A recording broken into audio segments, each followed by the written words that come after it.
The chair now recognizes the gentleman from Georgia's 12th District for 5 minutes for questions. Thank you, Chair Latta, for holding this hearing on unleashing American energy production. I want to thank the witnesses for your testimony today. America is an incredibly energy-rich nation, and during President Trump's first term in office, we unleashed the power of American energy. Now, we do lead the world in energy production. But guess what? It's not enough. Demand is growing rapidly.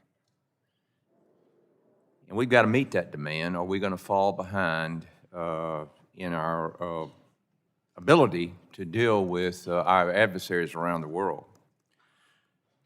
The United States not only became energy independent, we became energy dominant. We set the price of a barrel of oil.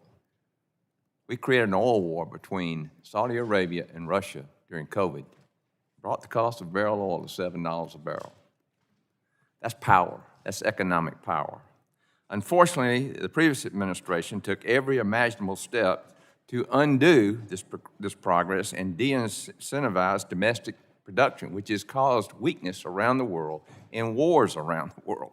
I am hopeful that we can now return to our energy dominance and lower the cost for the American people. In my district, we have Plant Vogtle, where units 3 and 4 have been completed or are in commercial operation, making Plant Vogtle the largest nuclear power station in the country. Nuclear energy is key to ensuring our energy dominance, and we must continue the momentum on unlocking our nuclear energy capabilities. The nuclear energy industry has a vital impact on the workforce and on local economies.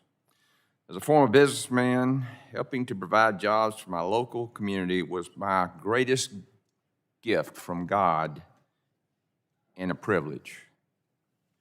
Mr. Arnold, the U.S. has been a key partner in fostering innovation in nuclear technologies and will be critical in promoting advanced nuclear reactors. Your testimony discusses the workforce opportunities for pipe fitters at a potential nuclear site in the Comanche 3 plant in Pueblo, Colorado. Can you talk about what types of jobs and benefits that can be created for pipe fitters at nuclear facilities and how critical these jobs can be for the local community where these plants are based? Thank you for the question. Those projects, especially large nuclear facilities like Camp Vogtle, provide thousands of opportunities to pipe fitters. There was well over 2,000 pipe fitters on those projects during their construction. And the nice part about those facilities is that not only just the original construction of the facility, but the ongoing operations and maintenance required to continue to operate them safely. And so having highly skilled pipe fitters provides jobs that are truly family sustaining. That's health benefits for them and their spouses, for their children. It's retirement benefits that provide them to retire with dignity after they've made their contributions to our communities. And so they're absolutely critical to the long-term success of folks in the middle class that want to go work with their hands. So it's a win-win all the way for around. our economy and for those who have that incredible skill. The Advance Act, signed into law last summer, included my Nuclear Leasing Efficiency Act to streamline nuclear energy permitting and licensing by focusing on metrics and milestones.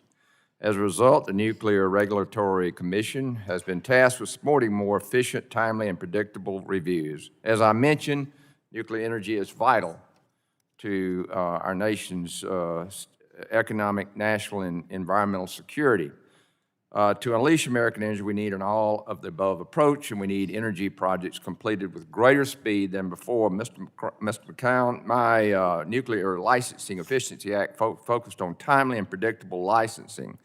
Given the demand for energy domestically, how critical it is for nuclear companies to have regulatory certainty at the Nuclear Regulatory Commission, and how could that foster more investment and innovation to ensure U.S. global leadership in nuclear technologies? Yes, thank you, Mr. Allen. It's absolutely critical. It's crucial. To deploy capital, you must have regulatory certainty, and we have to make this simpler. We have to make this better, faster for companies in order to invest. Good. Ms. Eversole, I'm just about out of time, but get you to submit this for the record. Last Congress, you came before the Environmental Subcommittee and testified on the progress the U.S. has made in unlocking our domestic energy capacity. I want you to share in writing the impact exporting our oil and natural gas has on our economy. Thank you, and I yield back.